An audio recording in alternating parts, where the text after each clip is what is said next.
मैनपुरी का चुनाव इस बार रिकॉर्ड मतों से समाजवादी पार्टी जीतने जा रही है। जनता जब 10 साल का दिल्ली का आकलन करेगी और 7 साल उत्तर प्रदेश सरकार का आकलन करेगी तो वो सब चेहरे गायब हो जाएंगे।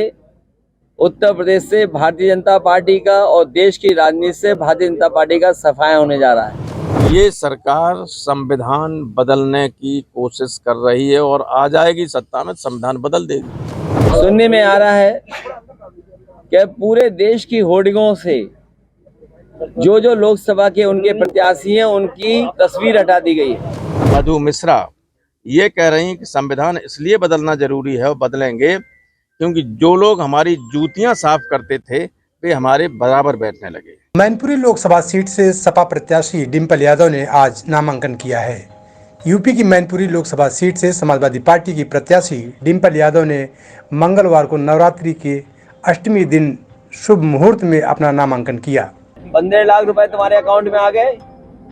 15 लाख रुपए, किसान की आय दोगुनी हो गई, 2 करोड़ नौकरियां मिल गई, स्मार्ट सिटी बन गए और किसानों को सुविधा देने की बात कही थी, लोन माफ करने का, क्या लोन माफ हो गया। उद्योगपतियों का 15 लाख करोड़ माफ कर दिया और हमारे किसानों का लाखों रुपया जो बैंक पर है वो माफ नहीं किया इन्होंने। समाजवादी पार्टी ने इस बात को अपने घोषणा पत्र में लिखा है, जहां ओल्ड पेंशन बहाल होगी, ओल्ड पेंशन स्कीम बहाल होगी, वहीं हमारे किसानों का भी कर्जा माफ होगा। अगर उद्योगपतियों का कर्जा माफ हो सकता है तो हमारे किसानों का भी कर्जा माफ होगा। डिम्पल यादव ने नामांकन से पहले पार्टी के संस्थापक स्वर्गीय मुलायम सिंह यादव की समाधि स्थल पर जाकर पुष्पांजलि अर्पित की, जिसके बाद नामांकन के लिए मैनपुरी रवाना होने से पहले आवास पर नवरात्रि के चलते कन्या भोज भी कराया। वहीं सपा प्रमुख अखिलेश यादव ने डिम्पल के नामांकन के लिए अष्टमी के दिन का शुभ मुहूर्त चुना।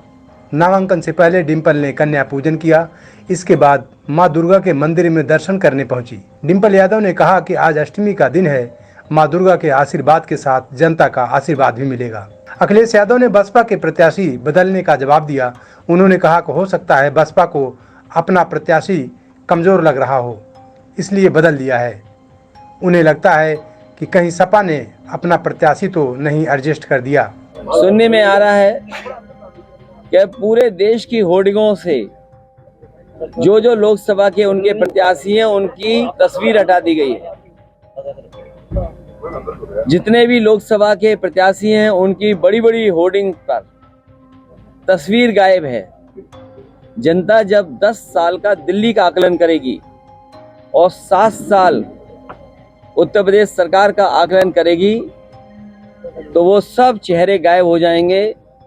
उत्तर प्रदेश से भारतीय जनता पार्टी का और देश की राजनीति से भारतीय जनता पार्टी का सफाया होने जा रहा है। नामांकन के मौके पर सपा ने राष्ट्रीय महासचिव प्रोफेसर रामगोपाल यादव, अखिलेश यादव, शिवपाल यादव, साथ में जिलाध्यक्ष आलोक साक्य और धर्मेंद्र यादव भी मौजूद थे। कौन साथ आ रहा है? अखिलेश तो आ ही रहे, बहुत सारे नेता हैं, प्रदेश भर से बहुत सारे नेता आए और जो प्रस्तावक हैं वो जाएंगे, 5 आदमी जाएंगे, डिम्पल, अखिलेश जी और 3 प्रस्तावक ये अंदर जाएंगे। सर, इस बार लोकसभा चुनाव में देखा जा रहा है मुद्दों की बात नहीं हो रही। एक तरह से विपक्ष बोल रहा है कि सरकार मुद्दों पे बात नहीं कर रही, वहीं सरकार कह रही है कि विपक्ष के पास कोई मुद्दा नहीं है। विपक्ष का मुद्दा ही मुद्दा है। असली मुद्दा तो विपक्ष का सबसे बड़ा मुद्दा है कि ये सरकार संविधान बदलने की कोशिश कर रही है और आ जाएगी सत्ता में संविधान बदल देगी। आपने कर्नाटक के उस 5 बार के बीजेपी के एमपी का बयान सुना होगा जिसके बाद टिकट कट गया, लेकिन उसके बाद नाथुराम मिर्धा की बेटी कीर्ति मिर्धा जो राजस्थान से बीजेपी के उम्मीदवार है उसका भी वीडियो देखा होगा कि संविधान बदलने की कह रही। अभी 3 दिन पहले अलीगढ़ से बीजेपी के उम्मीदवार सतीश गौतम है, उनकी जनसभा में बीजेपी की एक महिला नेत्री मधु मिश्रा ये कह रही हैं कि संविधान इसलिए बदलना जरूरी है और बदलेंगे क्योंकि जो लोग हमारी जूतियां साफ करते थे वे हमारे बराबर बैठे। मैनपुरी का चुनाव इस बार रिकॉर्ड मतों से समाजवादी पार्टी जीतने जा रही है। पहले भी चुनाव जब बाई इलेक्शन हुआ तो यहाँ की जनता ने एक एक वोट नेताजी को याद कर करके समाजवादी पार्टी के पक्ष में डाला और उसका परिणाम हुआ कि मैनपुरी की बहुत बड़ी जीत हुई है। इस बार भी जनता रिकॉर्ड मतों से समाजवादी पार्टी को जिताने जा रही है। दूसरे दल जो सामने हैं उनके पास दिखाने और बताने को कोई काम नहीं है। अभी तक 10 परीक्षाएं वो लीक हो गई हैं। जानबूझ करके इन्होंने नौजवानों से नौकरी छीनी है।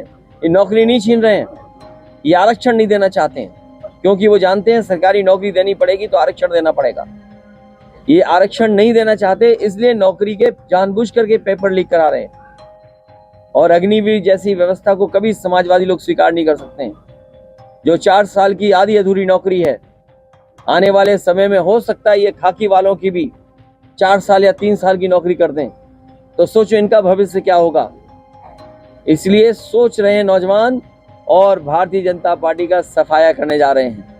मैंने कई बार फार्मूला बताया, फिर बताता हूं कि 60 लाख बच्चे जो प्रभावित हुए हैं परीक्षा लीक से, उनके केवल माँ बाप को अगर हम जोड़ दें, एक परिवार में अगर 3 सदस्य 3 वोटर हैं, उनका हिसाब किताब अगर हम लगा लें तो 3 गुणा 60 लाख 1 करोड़ 80 लाख, और यही 1 करोड़ 80 लाख अगर हम 80 लोकसभाओं में भाग दे दें तो हर लोकसभा में 2,25,000 वोट केवल पेपर लीक से नौजवानों का भविष्य डुबा करके कम हो गया है। तो ये सरकार कहाँ बचेगी। जो लोग 400 पार की बात कर रहे हैं वो हारने जा रहे हैं, अपनी हार छिपाने के लिए 400 पार कह रहे हैं। और अगर 400 पार ही कर रहे होते तो क्या झूठे मुकदमे लगा करके दिल्ली के मुख्यमंत्री को जेल भेजना पड़ता? झूठे मुकदमे लगा करके साजिश करके षड्यंत्र कर करके झारखंड के मुख्यमंत्री को जेल भेज दिया। जिन्हें 400 पार का सपना दिखाई दे रहा है, क्या उन्हें जेल भेजना पड़ता? इनकम टैक्स, ईडी, सीबीआई को आगे करना पड़ता, प्रशासन को आगे करना पड़ता। जनता इस बार इंतजार कर रही है इनका, और इनका जवाब अपने वोट के माध्यम से देंगे। उत्तर प्रदेश सहित पूरे देश से भारतीय जनता पार्टी का सफाया होने जा रहा है। टॉक टू इंडिया से राजेश यादव की रिपोर्ट।